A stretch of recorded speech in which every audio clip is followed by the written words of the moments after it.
guys, and welcome to another episode of WoW Weekly with Myst. And for this week we have World Quests will be the weekly, the PvP Brawl will be South Shore versus Terran Mill, and then on Sunday we have Dark Moon Fair. So a pretty easy week, but that is a great thing because the other thing that we will have this week is the 9.2.5 launch. So that is going to be a majority of our conversation today. And yeah, so let's go over all the things that will be coming in and being available. So as always, new patches always release on a reset day. So, you know, if you're NA, you're going to have it on Tuesday. If you're EU, you'll have it on Wednesday. And the major feature that's going to be coming into play with this patch is the cross-faction. So let's talk on that because you're not going to be able to do absolutely everything in cross-faction. So basically, for starters, inviting. So to invite members of the opposite faction, you'll have to either have their battle tag to invite, or they need to be part of the cross-faction WoW community. As for the content that you can do, you will be able to make pre-made groups for dungeons, and all difficulties are included in that. Raids, raided arena, and raided battlegrounds, and Torghast. The group leader, they can restrict it. So if they don't want to associate with, say, I don't know, say it's me and I don't want to associate with the Horde, which is, you know, I only ever want to kill the Horde, so that makes quite a lot of sense actually. And I could restrict it if I wanted. You know, I could say, you know, alliance only, you know. So when you're in a party, the opposite faction will actually remain unfriendly while you're outside of the instance, but once you're in there, you're good to go. You will be able to communicate to them. The guilds are not cross-faction. They've been talking about that. I'm sure it'll be a feature. I think they just kind of want to test things first, see how this all goes and how the community responds to it, and then they'll probably make their decision. I can't see why they wouldn't make cross-faction guilds, though. So at the moment they are single faction. So there will be legacy instances that you can enter. Not all are available yet, but there is a fairly good list of them so far. And this is the list right here. The one that interested me the most out of this list is that final one. That I've been in that dungeon, and that dungeon was weird to begin with because you went in solo. I've leveled out in Exile Reach a couple of times, and, you know, there was one time where people were with me, but then, like, if no one's around, you just go in by yourself and you're fine. Yeah, it kind of scales, I guess, you know, like, you can easily solo the dungeon. And, yeah, so I found it quite interesting that that dungeon was on the list. Maybe situations like that won't happen now, right? Maybe that's one reason why they chose to add it to the list, because I did encounter, you know, if it's a certain time of day, maybe a slower day, you may go in alone. It's part of the questing, so it's like the last dungeon you do, and then you leave Exiles. Well, it's the only dungeon you do, but the last thing you do in Exiles Reach. And it's how you leave, right? You do the dungeon, hand in, and then you're off to Stormwind. There'll also be some new heritage quest lines for the Blood Elves and the Dark Iron Dwarfs. This one's exciting to me because I have both. So for Blood Elf players, you will receive a few cool things here. You get this pole arm here, which is called the Veiled Touch Rancier. And that's from completing Justice Long Overdue, which is a quest. And then you will also get the Hawkstrider mount, which is from a quest called Victory for the Sindore. Then your final one is your heritage set, which you'll get from the quest called Blood Knight. This will all start in Silvermoon. The next one is for the Dark Iron Dwarf. So this one will start out in Shadowforge City. You'll get a quest from the Anfulthane Thurgadin. You don't need to be max level, which makes sense because it's like a heritage quest, right? And those happen at 50. So yeah, you only need to be level 50. So the quest line's short. It's like only 5-6 quests. And you will get the Lava Forged Armaments. And then there's the mount, which is an interesting name for a mount. It's called the Grimhowl's Face Axe. And the mount is pretty cool. I do like the mount. There's something off about it, but I haven't been able to figure it out. And then a couple small minor things is, well, there's the new travel form for druids.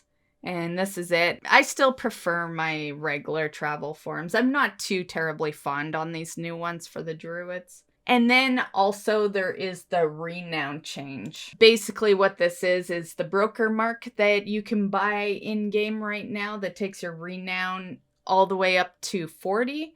It will now take your Renown all the way up to 60. And then there's a few places where you have 100% chance to gain a Renown. That is Mythic and Mythic Plus dungeons, Torghast layers 9 to 16, Shadowlands raid bosses, and also winning a raided battleground will get you a Renown. So those are your 100% chances. Also, for PvP, we will have the new arena, which is called the Enigma Crucible. This name actually got changed. The original name was Enigma Arena, but I agree Crucible sounds better. It got changed a while back, though. Recently, there has been another change for it, though, and that has to do with that center switch that you see in the middle of the arena there. Originally, its purpose was that you could change the central pillar configuration, which would create cover for players and stuff like that. But unfortunately, due to the pathing and line of sight issues that came with that during testing, they scrapped that whole idea. It is just single placement now. But that is finally coming. That got postponed. The last time it was supposed to be part of 9.2. And yeah, so that is gonna show up for this one. Okay, so some patch notes. This is all stuff I've kind of told you guys over the past few weeks that would be coming into 9.2.5, but just a little recap. Okay, so here on screen, you can see that Tower Ranger is one. No longer requires a layer 8. You just need layer 4 for that. The Dancing Machine achievement is now a toy. It was just kind of a toy, but not a toy you could add to the collection before. Okay, so some key points here that we haven't discussed yet, I guess, would be the Grateful Offerings. I really have not understood the people that say Grateful Offerings are tough. I am trying to, I'm hoping that they put in a trade person where you can trade in your Grateful Offerings for some other currency, or I can send them to alts, because my main has way too many. You get them from so many different sources, even right now. So they've added more ways that you can. So the reward boxes from the callings, they're apparently doubled now, as you can, clearly read on screen. And the Zereth Mortis, a weekly quest, is now awarding Grateful Offerings as well. Glad to hear that they did a fix for that Blizzard Shop transmog, because yeah, I have noticed that, and that has been, it took them so long to do that fix. I have noticed that disappearing randomly pretty much all expansion. It took so long for them to do that fix. So kudos for finally doing that, Blizzard. Notable in this one would be the minimum item level being, being scaled up. Good change. It was 239. It's raised to 252 now. And then also a Torghast. This is one I've talked about in the past, but we'll recap on it. So all wings will now be open. We're used to just 2 wings per week. So that's a good change. 1 to 8 are now unlocked by default. That is an awesome change, honestly. Gets more people into it, Yeah. Layers 9 to 12 now unlock after completing 8. And then 13 to 16 now unlock after completing the previous layers. So that's a good catch-up system for people who haven't been doing the Torghast layers. So yeah, I think that's a great change. Well deserved at this point in the expansion. There's also been some changes to PvP trinkets. Here's the change for Salvaged Fusion Amplifier. Here is the change for the Gluttonous Spike. And here's the change for Reactive Defense Matrix. And the 4th one is a change to the Tormented Rack Fragment. So another thing we're going to have this week is Cross-Realm Mythic Sepulture. And that one's going to be an interesting one, considering we have cross-faction as well. So it may be easier to get people for that. Either or, pugging a mythic raid is always a little rough. First 2-3 bosses are usually okay, but going much past that in a pug group can be a little interesting. Mythic raiding is always just better in your guild, but the option will be there. So the heroic mount that you get from the raid off of the jailer, which is the final boss, gets you ahead of the curve, of course, and also gets you the mount Carsonized as Zareth Steed. A lot of people were figuring it would go away when Season 3 ends, which is proper to think that is generally what happens. Blizzard has confirmed that you will still be able to get this mount while in Season 4, but you will not be able to get the AOTC. So if you want the AOTC, you still got time to do it. Season 4, like 925 launch on Tuesday and then Wednesday for EU, is not Season 4. It's just everything except. So you still have time to get ahead of the curve if you want to get that. And the mount, but you have lots of time for the mount. There have been some nerfs that will go into effect for 925. And these are them. You could just pause on screen to check it out. But a lot of the bosses have had changes to them. Also, we've had some class tuning. So once again, you can pause the screen to go through it. There is a lot.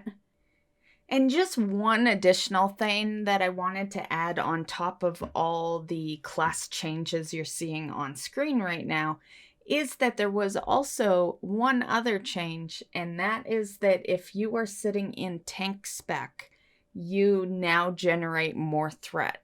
And that applies to any class sitting in tank spec. Okay, so Season 4 will not launch when 925 launches, but I thought we would talk a little bit about the rewards anyway. I was reluctant whether I wanted to even cover Season 4 since we're waiting till late summer, but we could briefly touch up on it. So Season 4 Mythic Plus will come with a new affix. It's called Shrouded. If you want to know more about that, I did cover a good chunk of that in last week's episode. For now, we're just going to go over mounts and stuff. So the Season 4 Keystone Master Mount is this one. So this is a purple and gold mount, and this one is called the Restoration Deathwalker. This here is the list of dungeons you will have available when Season 4 does roll around. So PvP seasonal rewards will be the Vicious War Stalker, And then, of course, the Gladiator mount, and this one is the Eternal Gladiator Soul Eater. And that's pretty much all I'm going to say on Season 4. I don't see a whole point to go too much into it when it's not going to actually be part of tomorrow's patch. So, yeah, I will definitely do more of a recap and give you the full info on Season 4 when we actually have news that it is going to be in the following week. Aside from that, if you want to know a little more, which really the only other info that might interest you would be how the season runs with the new effects, and I did cover that last week. So you can always check that video out. I timestamp every news video, so it'll be easy to find. So that covers the major 925 stuff. So this is my theory. When I heard 925 was coming out, it's about time. I wasn't surprised that it got released. Like, every week I was surprised it didn't get released, honestly. Because we're running out of time here, right? There is a time frame that they do things, and that's what we're going to discuss today. So my predictions on when we will see Dragonflight is basically this topic. So we have 925 coming on Tuesday. We've been told that Season 4 will not arrive till late summer. So that tells me between August to September. So let's just give it the benefit of the doubt and say that August is when, it shows up. Now, a typical season in WoW is usually, I'd say 6 to 8 months is a typical season. So, and especially with Shadowlands, how Shadowlands has been going. So, with that said, Season 4 would not end until, I'd say, at least March. March to May would be your 6 to 8 month kind of time frame.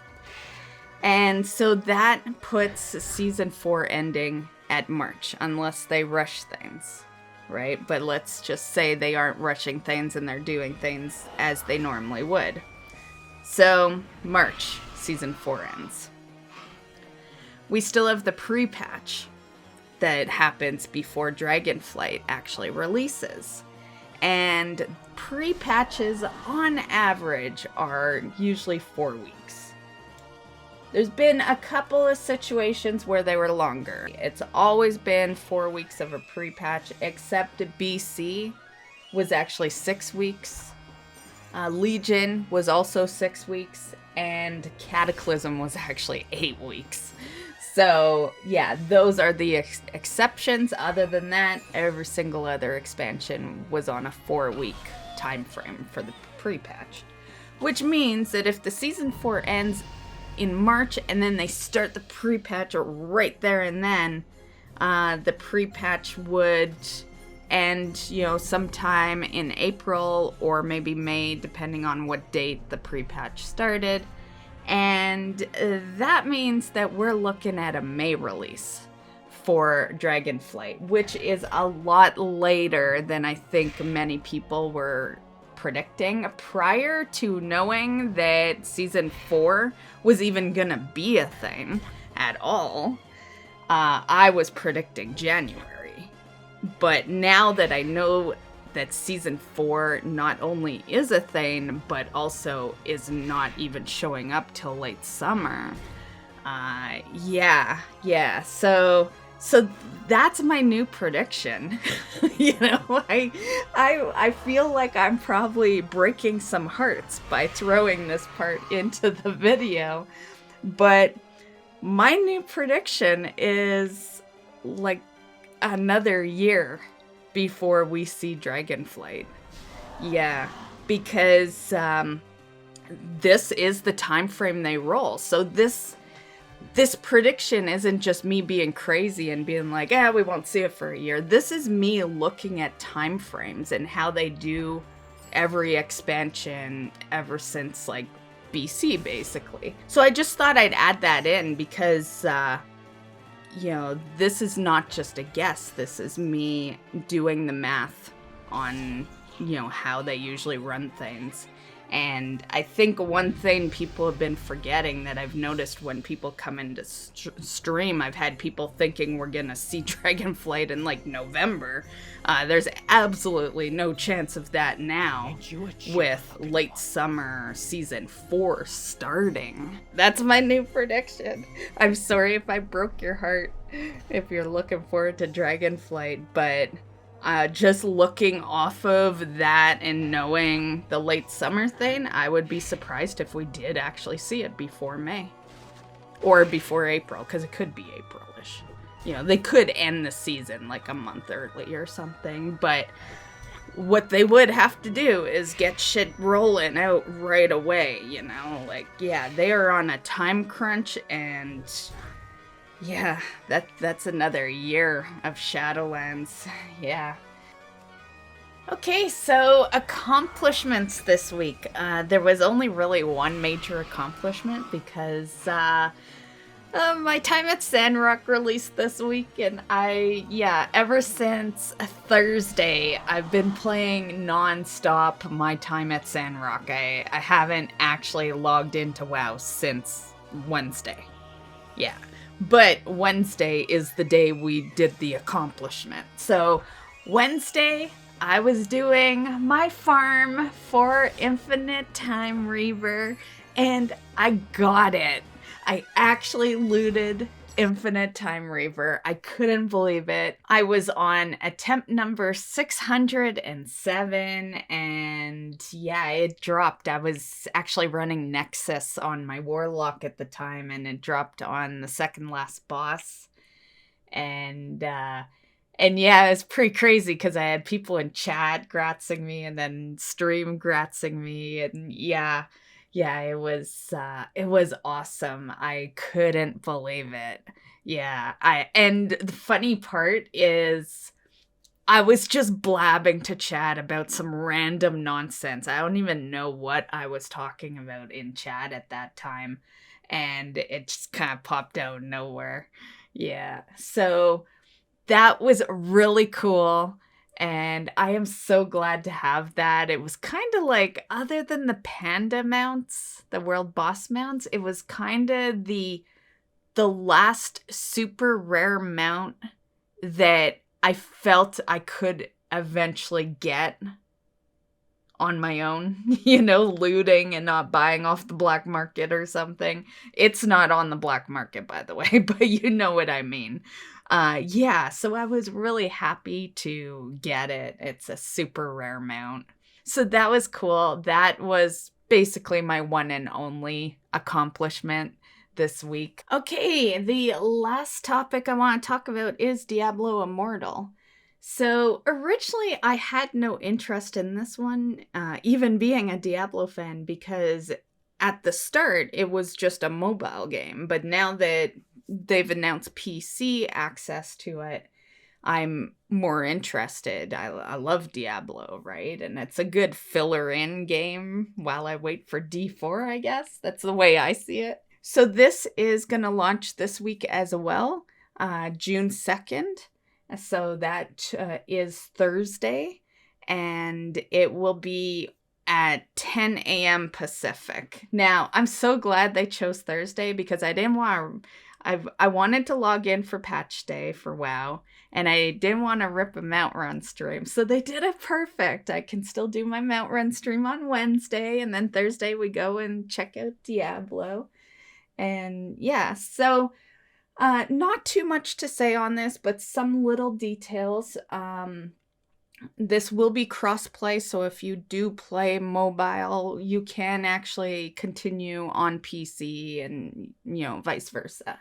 All you have to do is just be logged in. As long as you're logged into your Battle.net ID, it will recognize the cross-play between the two.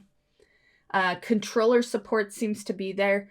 Personally, I have many games I like to have the controller with, but when it comes to Diablo, I've done both controller and keyboard, and honestly, use a keyboard The only reason to ever use a controller is if your PC is broken down or something and you're forced to play Diablo on a console.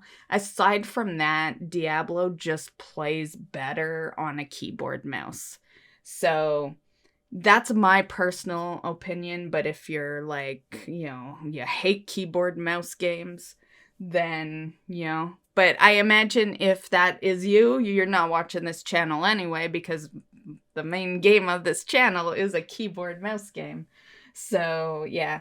However, on the topic of controllers, where I was quite interested in this is this part right here. The controllers for the actual mobile devices. I guess because I don't play mobile games on my phone. Like, I've putzed around maybe, here and there, in Bejeweled and stuff like that. But aside from that, I haven't, played a serious game on a mobile before. So it never dawned on me that you could hook up a controller to your phone. I find that to be the most interesting part of this whole thing, is that, I just never thought of that aspect. And maybe that's how people can tolerate it, because I always wondered, how do you enjoy playing a game on your phone? Still, I think you'd need a lot of gadgets, because if you're playing with a controller, then you've probably gone even that extra mile and maybe somehow projected your phone to your PC. The only way I've ever been able to project my phone to my PC is actually through the Windows thing, where Windows has a thing where you can project it, but it sucks. It's horrible, so I never use it. But yeah, so that was quite interesting. I was very surprised to see actual Xbox and PlayStation controllers in the iOS section here. And the Android section. There will be clans. They are capped at 100, so that's not bad for starting. I think it took a while for even D3. I think D3 got up to 500, but it took a while for them to adjust that. I made a clan over in D3, so I will probably do the same in Diablo Immortal. So if anyone ever wants to join it, you can figure out the details of that on launch day, because I'll probably do it then, and I'll be streaming it, so yeah. Now, I don't remember there being a PC open beta, so this might actually be it, this launch date might actually have been mainly for mobile, and PC is there with an open beta, because I don't remember there being one. But anyway, there's mention of when the PC version leaves the open beta period, all the progress and purchases you've made will be maintained. So that's cool. You don't have to worry. I didn't realize that it was a PC open beta. But yeah. As far as requirements, the requirements are pretty minimal. All of us, I'm sure, have a way better computer systems than these requirements. I would say the only thing that you need to worry about is how much space is on your computer. Just make sure you have enough space for it, because it does look like it's a 24 gig roughly. And then here are the mobile requirements if you're playing on mobile. Okay, and I guess the most important thing is, what classes can you be? Think about D3 when you're thinking of the classes. They're very similar. So you can be a Barb, Crusader, Demon Hunter, Monk, Necro, and Wizard. I will be streaming this, so if you guys are interested in it, let me know, and we'll just show up at the stream, and we can play together if you want. And and as far as when it launches, I can't remember if I actually said that. It launches 10 a.m. Pacific time. So I will be going live that day early because 10 a.m. Pacific time is 11 for me. And usually I go live at 2. So we will be a few hours early. And that concludes this week's WoW Weekly with Myst. I hope you guys enjoyed. I hope you have fun in 9.2.5. And if you plan on playing Diablo Immortal, I hope you have fun in that as well. And we will see you in the next one. Bye, guys.